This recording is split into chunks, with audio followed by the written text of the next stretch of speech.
MSMEs are the backbone of the country who amazingly solve their issues and know how to stretch thousands to crore। ये coat जिन्होंने कहा है MSMEs को बखूबी जानते हैं और वो शख्स आज हमारे बीच मौजूद है। उनसे आज हम हमारे first episode of fireside chat में डिस्कस करेंगे food processing industry in India. Hello, hi everyone. This is Yasmin Khan and you're watching Fireside Chat brought to you by SME Venture. Today I am truly delighted to welcome an entrepreneur by passion and profession, CEO, developer and founder of SME Venture, Mr. Yogesh Bhosle. Welcome sir.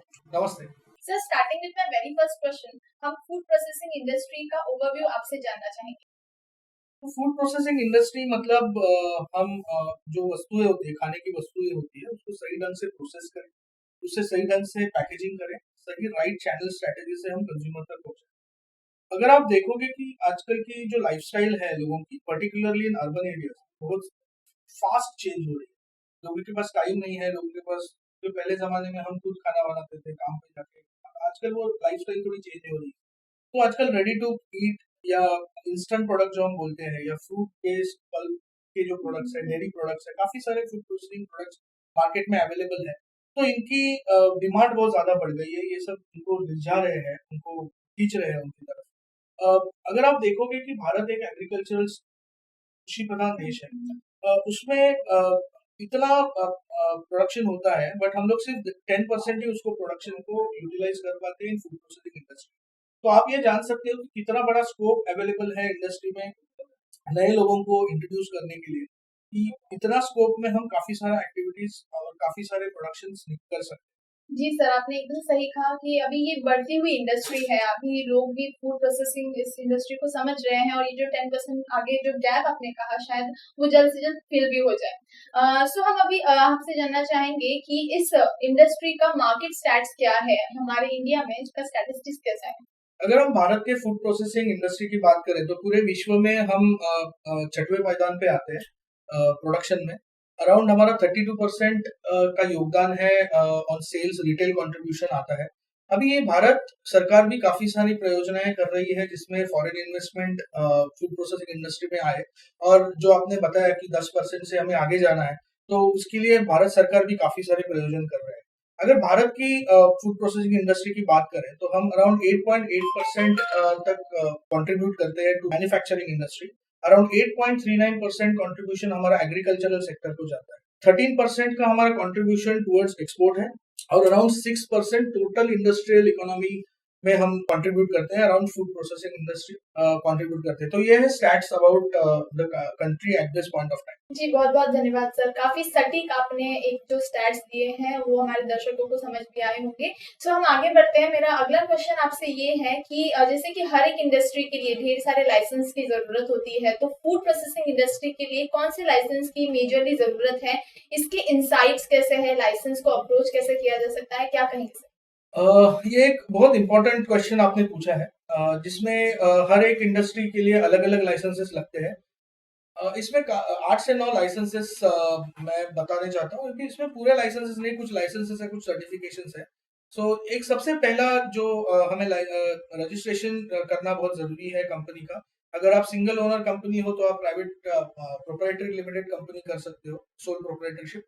या फिर आप अगर 2 या 3 director साथ में मिलकर कर रहे हो तो प्राइवेट लिमिटेड करना फूड प्रोसेसिंग के लिए रिकमेंडेड है। या फिर आप एलएलपी भी कर सकते हो, जिसमें लीगल ऑब्लिगेशंस थोड़े कम आते हैं। सेकंड, आपको जीएसटी रजिस्ट्रेशन करना है।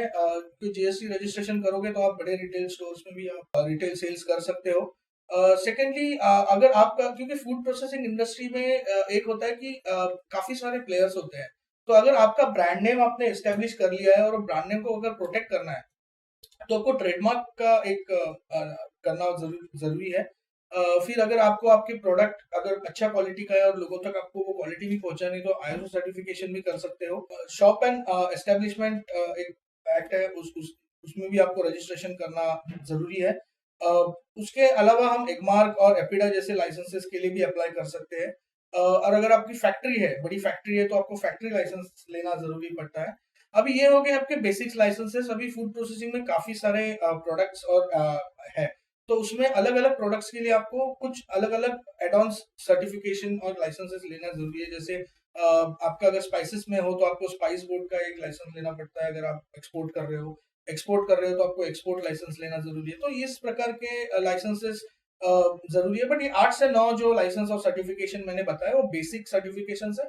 उसके अलावा फिर आपको वो कस्टमाइज हो जाता है। जी तो अब मैं बढ़ूंगी हमारे नेक्स्ट क्वेश्चन की ओर। हम जानना चाहेंगे कि इस इंडस्ट्री के लिए गवर्नमेंट जैसे हर इंडस्ट्री के लिए ढेर सारे स्कीम्स लेकर आती है, आपको भी पता है। तो इस इंडस्ट्री के लिए स्पेसिफिकली गवर्नमेंट के रीसेंट इनिशिएटिव्स क्या है? ओके, जैसे मैंने पहले भी बताया कि गवर्नमेंट काफी सारी भारत सरकार काफी सारी फूड इंडस्ट्री के लिए योजनाएं कर रही है, जिसमें आप पहला कदम हम ये जान सकते हैं कि 100% एफडीआई को अप्रूवल मिला है। तो 100% एफडीआई का मतलब सीधा सीधा यही है कि हम फॉरेन इन्वेस्टमेंट को भारत में ला सकते हैं, जिसके जरिए फूड प्रोसेसिंग इंडस्ट्री की एक अच्छी ग्रोथ होने की संभावना है। जो हम 10% का बात कर रहे थे उसको और आगे जाने के लिए इसकी बहुत ज्यादा जरूरत है। दूसरी एक है कि भारत सरकार ने एक योजना अभी गठन किया है, जिसका तो उसका नाम है प्रधानमंत्री किसान संपदा योजना, जिसमें काफी सारे प्राविधान किए गए हैं। जैसे आप देखोगे कि मेगा फूड पार्क, तो around 20 mega food park already operational stage पे है, और अराउंड 40 मेगा फूड पार्क के लिए अप्रूवल मिल चुका है और वो जल्द ही ऑपरेशनल हो। सेकेंड एक उसमें प्राविधान है कि cold chain, integrated cold chain and value analysis. So इसके जरिए में क्या होता है ना कि फूड प्रोसेस होने के बाद जब तक कंज्यूमर के पास जाता है, तब तक उसको उसकी लाइफ लाइन बढ़ानी बहुत जरूरी है। तो इसीलिए ये फूड ये कोल्ड चेन है जिसका प्राविधान सरकार कर रही है, ये स्कीम लॉन्च कर रही है। उसके अलावा देर आर टू मोर, एक processing and prevention unit scheme और food safety and quality assurance infrastructure जैसे स्कीम्स भी गवर्नमेंट ने उसके साथ लॉन्च किया है। थर्ड, आप अगर देखोगे ई नाम जो एक नेशनल मार्केट गवर्नमेंट करना चाहती है, जिसमें जिसमें जो लोकल मंडी है, जिसे एपीएमसी है, उसके साथ इंटीग्रेट करके एक नेशनल मार्केट करने का सरकार का प्रयोजन है या प्राविधान कर रहे हैं। उसके बाद और एक सरकार का प्राविधान कर रही है जो ऑपरेशनल ग्रीन है। जैसे आप देखो कि फूड प्रोसेसिंग इंडस्ट्री के लिए काफी सारा raw material agricultural based products लगते हैं। जैसे आप देखो टोमेटो है, प्याज है, जिसका रेट हमेशा फ्लक्चुएट होते रहता है। तो सरकार का वो भी प्राविधान है कि ऐसे कमोडिटीज के प्रोडक्ट्स के जो रेट है वो एक स्टैग्नेंट रहे, जिस वजह से हम फूड प्रोसेसिंग इंडस्ट्री को डेफिनेटली सपोर्ट मिलेगा। तो ये कुछ प्राविधान अभी सरकार कर रही है, जो पूरा प्रयास है सरकार का कि फूड इंडस्ट्री को जितना ज्यादा हम बल दे सकते हैं उतना देने की सरकार की कोशिश है। जी सर, और आपने जो स्कीम्स कहा, आई होप ये सिर्फ पेपर पे ना रहे और लोगों तक पहुंचे। और ऐसे ही हम अगर लोगों को जागरूक करते रहे स्कीम्स के बारे में, तो ऑब्वियसली लोगों को इसके बारे में ज्यादा से ज्यादा जानकारी होगी। तो उसके लिए धन्यवाद। अब मैं हमारा आखिरी सवाल इस सेशन का पूछना चाहूंगी कि सर, कौन से टिप्स आप हमारे फूड प्रोसेसिंग इंडस्ट्री में आने वाले जो नए स्टार्टअप्स है उनके लिए देना चाहेंगे? ये एक सही सवाल आपने पूछा है यास्मीन जी। इसमें जो नए उद्योजक फूड प्रोसेसिंग इंडस्ट्री में आना चाहते हैं, या फिर जो ऑलरेडी एस्टेब्लिश प्लेयर्स हैं और जिनको थोड़ा और आगे बढ़ना है, तो 3 या 4 चीजें फूड प्रोसेसिंग इंडस्ट्री के लिए बहुत इंपॉर्टेंट है। एक तो है, हमें we have to identify the right market. हम अपना जो कंज्यूमर है वो कहाँ पे बैठा है, वो हम सही जगह पे पहुंच रहे हैं क्या, ये बहुत ज्यादा इंपॉर्टेंट है।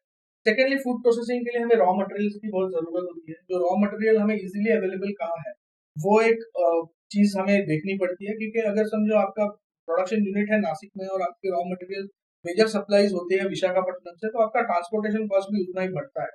तो इसी सिलसिले में हमें ये भी देखना है कि आपका प्लांट जहाँ पे आपको डाल रहे हैं या फिर यूनिट आपका जहाँ डाल रहे हैं, उसके रॉ मटेरियल फिजिबिलिटी कितनी है, उसके रेट्स कितने हैं, उसकी transportation cost. Third is very important point is basically cost. अगर आप कॉस्ट देखते हो तो आपको ये पता है कि कॉस्ट में आपको आपके रॉ मटेरियल से लेके आपके प्रोडक्शन यूनिट की जो आपका जो प्लांट है उसके डिप्रिसिएशन कॉस्ट तक हर चीजें आपको गिननी है। जहाँ पे अगर आप जितना कॉस्ट कम कर पाओगे उतना आपको प्रॉफिट मार्जिन आप ज्यादा बना पाओगे। तो थोड़ा कॉस्ट पे काम करना जरूरी है। आपको मार्केट सर्वे करना एक बहुत इंपॉर्टेंट चीज है, क्योंकि आपको कंज्यूमर को समझना, उसकी टेस्ट समझना, उसके लाइक्स डिसलाइक्स समझना इन दैट पर्टिकुलर प्रोडक्ट, ये भी आपको थोड़ा जानना जरूरी है।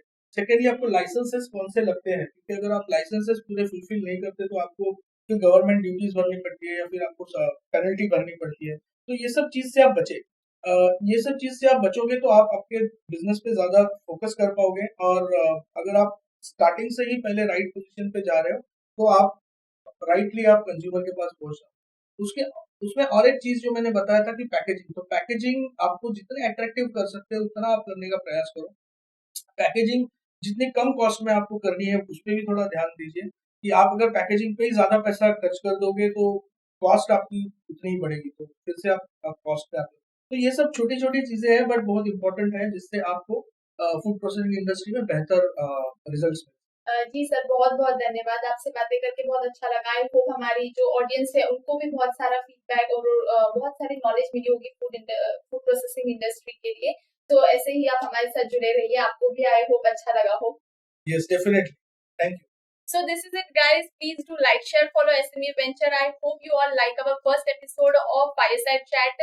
We'll catch you soon in the next episode with yet another important MSME topic. So this is Yasmin Khan from SME Venture, Voice of MSME signing out. Thank you.